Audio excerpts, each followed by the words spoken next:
The town of Largo received its name in 1886 so that the Orange Belt Railroad could build a station.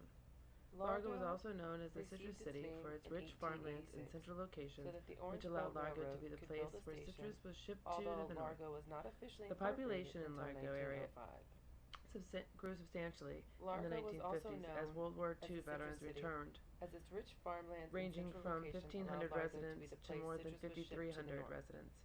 The population also exploded to over 22,000 residents by 1970 when developers bought groves that were hit by a freeze in 1962 to build homes for the growing city. And Largo continues to grow and it is also now the fourth largest city in the Tampa Bay area. Exploded to over 22,000 residents by 1970 when developers bought groves that were hit by a freeze in 1962 to build homes for the growing city. Largo continues to grow today, and it is the fourth largest city in the Tampa Bay area.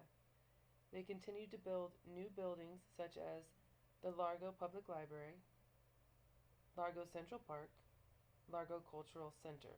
Those are just a couple of the city's landmarks.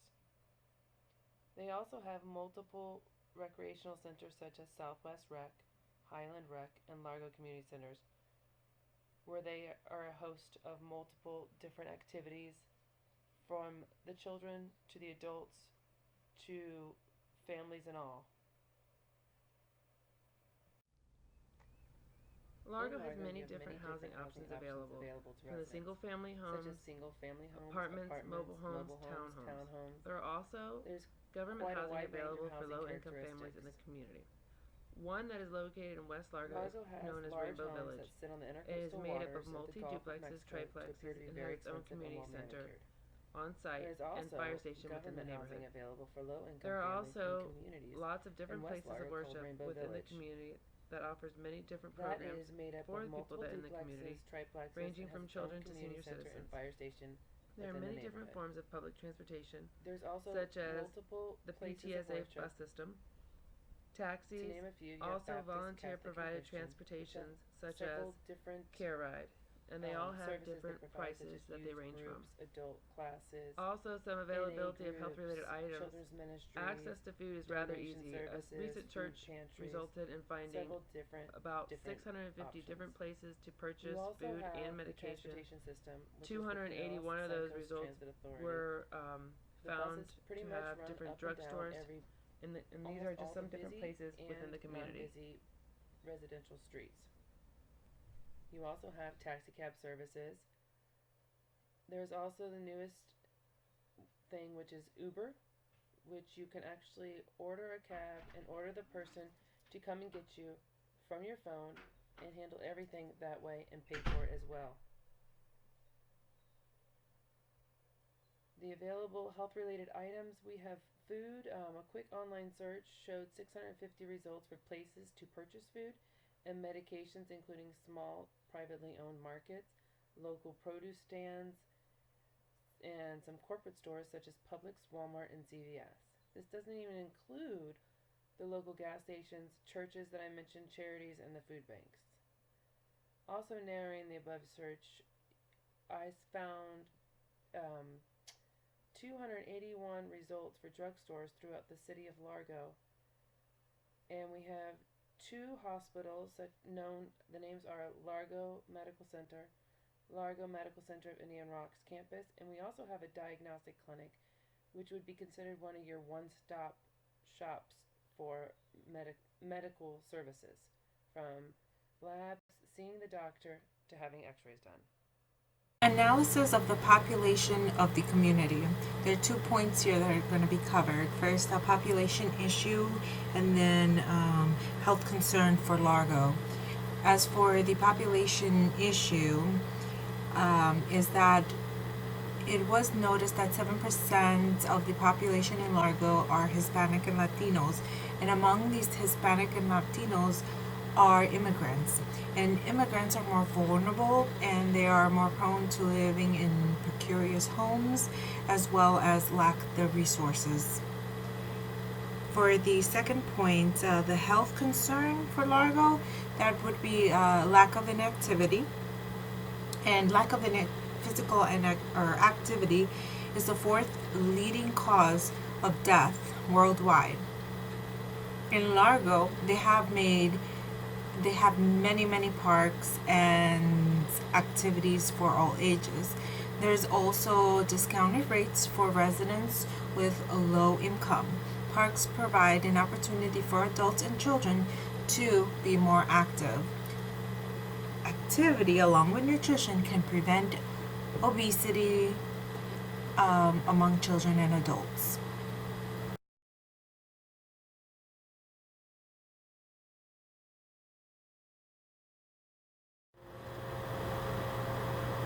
Analysis of adequacy of health-related resources and availability. The access in Largo is very good. Largo has many community health services such as free clinics, diagnostic clinics, 2 hospitals, many primary health care providers, and specialists. There are many forms of transportation in Largo. Acceptability. Based on the research, Largo has the capacity to provide many resources for its residents. Affordability. There is something for everyone. Largo is an urban city that has been able to evolve with its population. Largo has many churches that can help with bills. There are also sliding scales to help with payments. There is programs available for children and family to help with health care if needed. Largo has many resources to help with affordable health care. As for the Healthy People 2020, the top 3 objectives of Largo, based on the top communicable diseases and the leading causes of death in Largo, are as followed. 1. Sexually transmitted diseases. 2. Heart disease, and stroke. And number 3, cancer. So for the sexually transmitted diseases, screening should be available. According to the U.S. Preventative Service Task Force, adequate evidence has found that screening reduces the complication of chlamydia and helps to treat gonorrhea by reducing infections. Second on the list is heart disease and stroke. 1 in 3 adults live with 1 or more cardiovascular disease. Some disparities found in Largo, but not limited to, are socioeconomic, prevalence of risk factors such as gender, age, race. A great way to prevent heart disease in the future is starting with the children. Strong evidence shows that reducing the time that a child spends sedentary in front of a screen and increasing physical activity will help prevent obesity among children 13 and younger. Third on the list is cancer. Screening is important, as well as follow-ups when needed, and proper referrals to treat the cancer.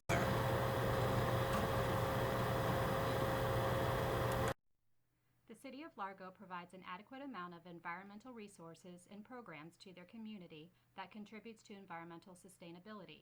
The City of Largo's Mixed Recycling campaign earned them the 2015 Solid Waste Association of North America's Gold Excellence Award in 2015 for their mixed recycling program.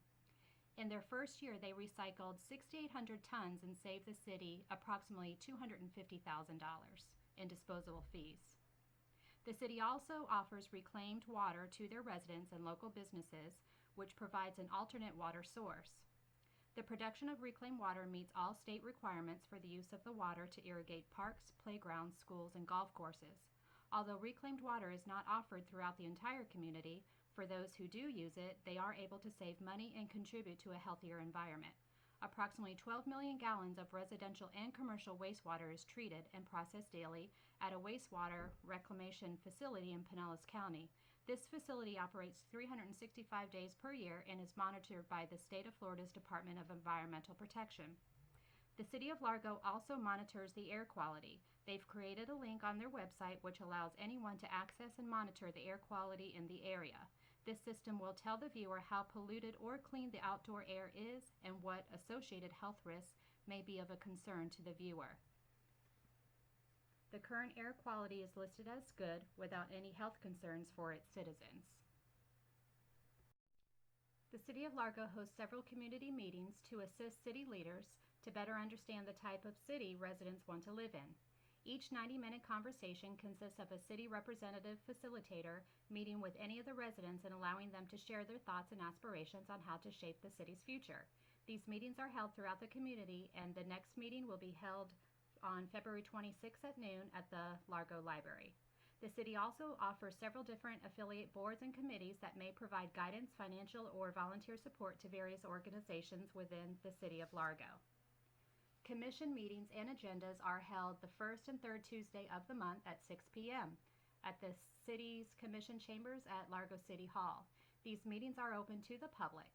The last meeting was held February 16th, which consisted of a consent docket, which included previously budgeted or administrative matters. This included purchasing various items for the community, which included police ballistic vests, which cost the city $17,500. It also included public hearings, legislative matters, and staff reports. The fiscal year 2016 budget is $147,687,500, which is an increase of 6.97% from 2015.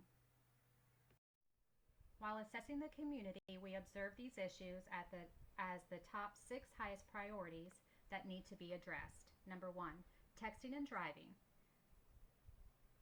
Criminal reckless driving is 15 cases. Non-criminal cases are 10,035. Helmet safety, 19 cases. Seatbelt violation, 1362.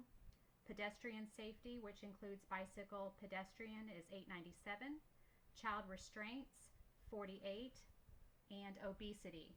The prevalence is greater than 20% in the United States, and these statistics are from 2014. The risk of injury when taking your eyes off of the road to write and text or read the screen surpasses the risks of driving while intoxicated. The single most unsafe risk to the texting craze is the prospective loss of ability to focus on a single task. Overall, the study found that an increased proportion of U.S. drivers chatted on the phone, read or sent emails or texts while driving than drivers in various European countries. Many countries outside of the U.S. have completely banned the use of handheld cell phone devices while driving. However, the use of hands-free devices are permitted. The Pinellas County Sheriff's Office offers classes to teens that will prepare them on how to control dangerous situations while driving. The next program will be offered on March 4th and 5th. There are 3 main areas of inattention: not having your eyes continuously on the road, not having both hands on the wheel, and not focusing while driving. As a community health nurse, we can educate drivers on the importance of not texting while driving in order to save lives.